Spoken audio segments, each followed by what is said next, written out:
Hello and welcome again to another tutorial video from Basic Fishing. In this video, I'll be talking about the effectiveness of salted baits, how it's done, and the advantages and disadvantages of using salted baits. Hope you learn a thing or two in this video, and I hope you enjoy watching my tutorial on the basics on salted baits.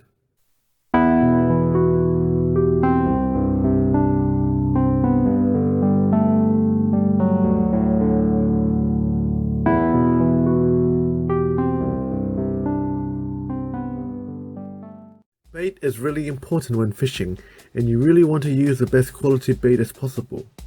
However, like all fishing, we always face unexpected, typical, and even common challenges when fishing. One is that sometimes the bait falls off your hook even before you start fishing.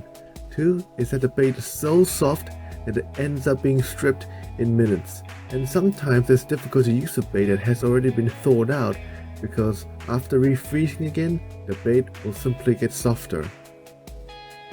This is where the salt really helps. The salt that you need is non-iodized salt. Fish hate iodine, and if you end up using the wrong salt, you will end up ruining your plans for fishing. The type of salt I use is either rock salt or sea salt. By salting your bait, you will be able to use the bait you bought much longer. People will ask, why do I salt my bait? It's simply because it helps to preserve the bait and also helps prevent waste. For example, if I had spent a day fishing with frozen pilchard that I just bought, I would salt them instead of putting the thawed out bait into the freezer, because since the pilchard is already a soft bait, the next time I use it, it will be impossible to catch anything. The salt drains out any liquid contents within the bait, leaving only the oils on the fish, and since the liquid has already been drained out, the bait won't freeze. This concept is ideal, especially when you go out fishing for a few days and you don't have a freezer around. To start this off, what I simply do is get a bait that is already thawed out after a long day's fishing, but in this case I got a whole skipjack tuna and I got it to thaw out. This is the only bait I prefer to salt because skipjack tunas are incredibly soft to handle, and I had more success with salted skipjacks than the regular frozen ones. When I got to the point where the fish was too soft to handle, I cut the bait into different pieces in order to make better use of them. I also cut off the excess meat in order to use for burley, and I had an easier time using trimmed down baits. After all that was done, I coated the baits with rock salt. This wasn't a fine salt, meaning that I wasn't going to get a heavy coating on the bait, so after that was all done, I simply left them on the basket with a mesh net. The basket was then on top of a container. The reason why I did this was to allow the salt to drain out the liquid from the bait, and the container will gather up all the liquid. I usually leave the bait in the salt for 24 hours, but I have left them longer. After all that's done, the skipjack is a lot tougher bait and even oilier to use since the oil concentration is a lot denser.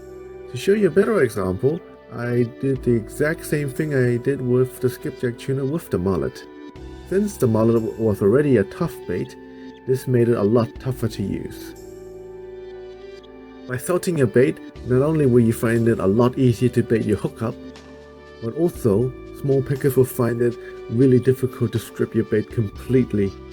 Here, fresh mussels are great bait to use, but they are so incredibly soft and slimy to handle, and it can be a pain to bait them up and lose them straight away by pickers. By salting the mussels, it will be a lot firmer and less slimier, and thanks to this, I was able to hook onto a massive gurnard off the rocks. And due to the soft bait being a lot tougher, I won't have to worry about the bait flying off, especially when doing a powerful cast like this. With salted baits, I had a lot of success in my fishing trips.